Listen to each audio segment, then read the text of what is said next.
Tiago, servo de Deus e do Senhor Jesus Cristo, às 12 tribos dispersas entre as nações, saudações. Meus irmãos, considerem motivo de grande alegria o fato de passarem por diversas provações, pois vocês sabem que a prova da sua fé produz perseverança, e a perseverança deve ter ação completa, a fim de que vocês sejam maduros e íntegros, sem que falte a vocês coisa alguma. Se algum de vocês tem falta de sabedoria, peça a Deus, que a todos dá livremente de boa vontade, e lhe será concedida. Peça, porém, com fé, sem duvidar, pois aquele que duvida é semelhante à onda do mar, levada e agitada pelo vento. Não pense tal pessoa que receberá coisa alguma do Senhor, pois tem mente dividida e é instável em tudo o que faz.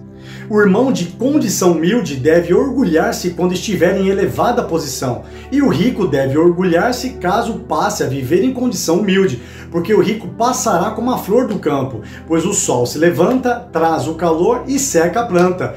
Cai então a sua flor e a sua beleza é destruída. Da mesma forma, o rico murchará em meio aos seus afazeres. Feliz é o homem que persevera na provação, porque depois de aprovado, receberá a coroa da vida que Deus prometeu aos que o amam. Quando alguém for tentado, jamais deverá dizer: estou sendo tentado por Deus, pois Deus não pode ser tentado pelo mal e a ninguém tenta. Cada um, porém, é tentado pelo próprio mau desejo, sendo por este arrastado e seduzido. Então esse desejo, tendo concebido, dá à luz o pecado, e o pecado, após ser consumado, gera a morte. Meus amados irmãos, não se deixem enganar. Toda boa dádiva e todo dom perfeito vem do alto, descendo do Pai das luzes, que não muda como sombras inconstantes. Por sua decisão, ele nos gerou pela palavra da verdade, a fim de sermos como os primeiros frutos de tudo o que ele criou.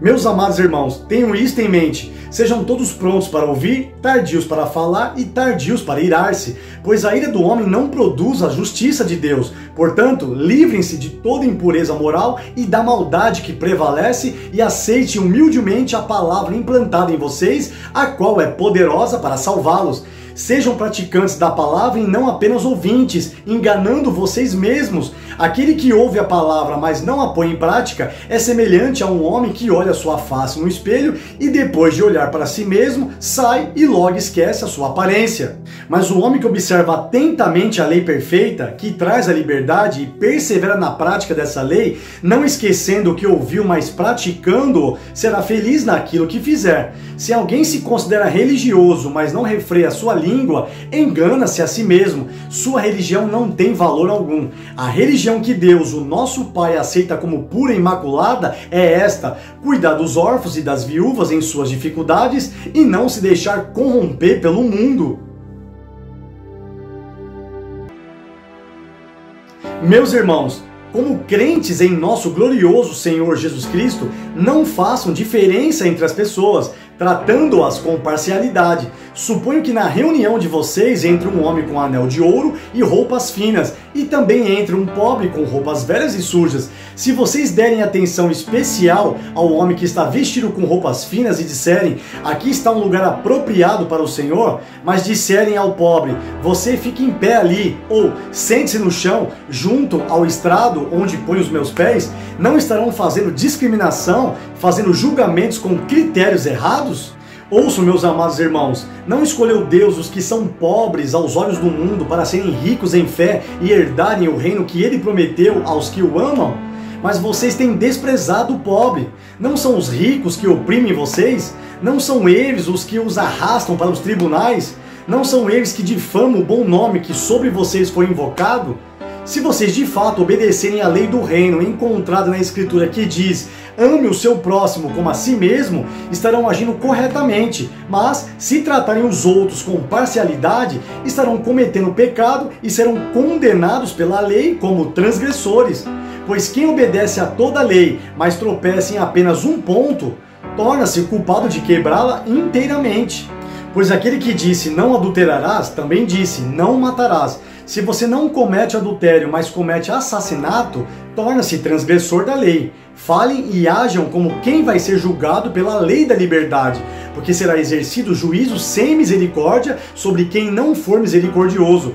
A misericórdia triunfa sobre o juízo. De que adianta, meus irmãos, alguém dizer que tem fé se não tem obras? Acaso a fé pode salvá-lo? Se um irmão ou irmã estiver necessitando de roupas e do alimento de cada dia, e um de vocês lhe disser, vá em paz, aqueça-se e alimente-se até satisfazer-se, sem porém lhe dar nada, de que adianta isso? Assim também a fé por si só, se não for acompanhada de obras, está morta. Mas alguém dirá, você tem fé? Eu tenho obras. Mostre-me a sua fé sem obras, e eu mostrarei a minha fé pelas obras. Você crê que existe um só Deus? Muito bem, até mesmo os demônios creem e tremem. Insensato, quer certificar-se de que a fé sem obras é inútil? Não foi Abraão, nosso antepassado, justificado por obras quando ofereceu seu filho Isaque sobre o altar? Você pode ver que tanto a fé como as obras estavam atuando juntas, e a fé foi aperfeiçoada pelas obras. Cumpriu-se assim a escritura que diz, Abraão creu em Deus e isso lhe foi creditado como justiça, e ele foi chamado amigo de Deus. Vejam que uma pessoa é justificada por obras e não apenas pela fé. Caso semelhante é o de Raabe, a meretriz. Não foi ela justificada pelas obras quando acolheu os espias e os fez sair por outro caminho? Assim como o corpo sem espírito está morto, também a fé sem obras está morta. Meus irmãos, não sejam muitos de vocês mestres, pois vocês sabem que nós, os que ensinamos, seremos julgados com maior rigor. Todos tropeçamos de muitas maneiras. Se alguém não tropeça no falar, tal homem é perfeito, sendo também capaz de dominar todo o seu corpo.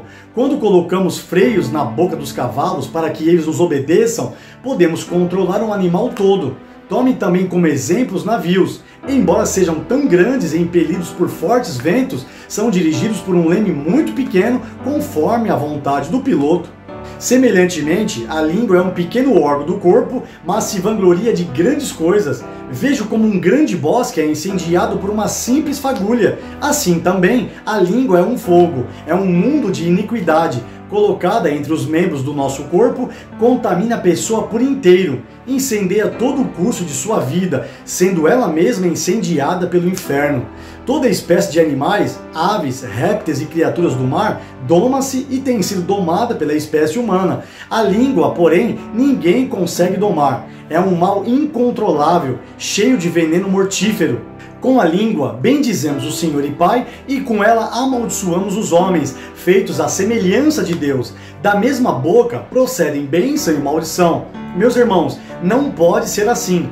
Acaso podem sair água doce e água amarga da mesma fonte? Meus irmãos, pode uma figueira produzir azeitonas ou uma videira figos? Da mesma forma, uma fonte de água salgada não pode produzir água doce.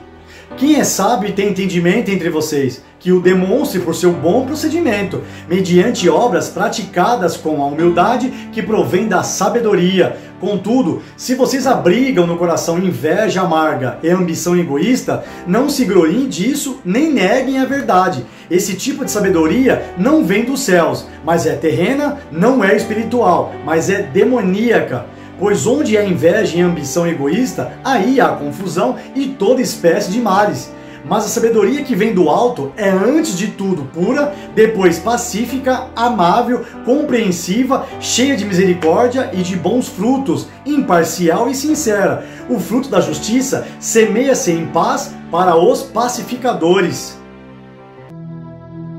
De onde vêm as guerras e contendas que há entre vocês? Não vêm das paixões que guerreiam dentro de vocês? Vocês cobiçam coisas, mas não as têm. Matam e invejam, mas não conseguem obter o que desejam. Vocês vivem a lutar e a fazer guerras. Não têm porque não pedem. Quando pedem, não recebem, pois pedem por motivos errados, para gastar em seus prazeres. Adúlteros, vocês não sabem que a amizade com o mundo é inimizade com Deus?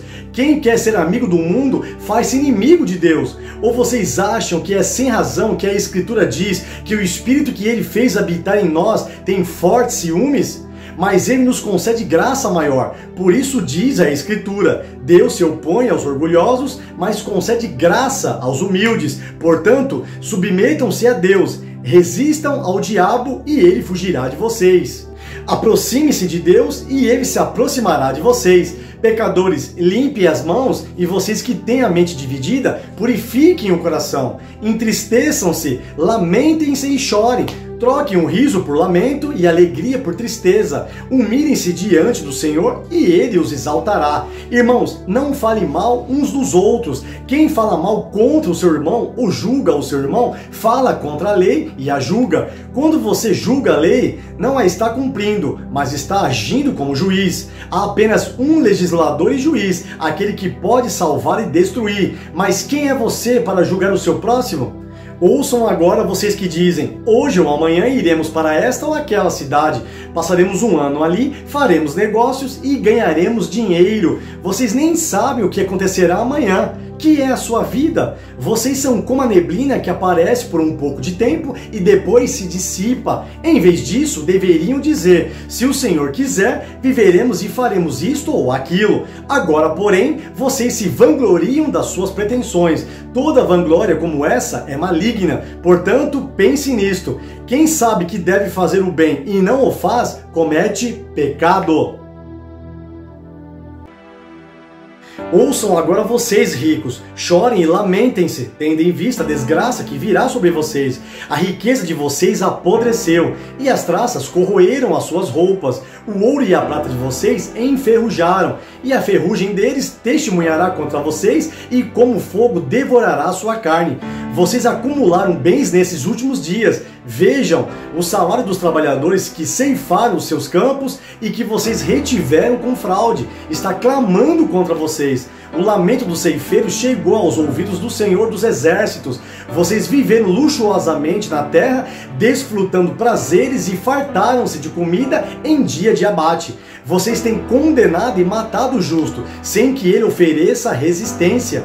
Portanto, irmãos, sejam pacientes até a vinda do Senhor. Vejam como o agricultor aguarda que a terra produza a preciosa colheita e como espera com paciência até virem as chuvas do outono e da primavera. Sejam também pacientes e fortaleçam o seu coração, pois a vinda do Senhor está próxima. Irmãos, não se queixem uns dos outros para que não sejam julgados. O juiz já está às portas. Irmãos, tem os profetas que falaram em nome do Senhor como exemplo de paciência diante do sofrimento. Como vocês sabem, nós consideramos felizes aqueles que mostraram perseverança.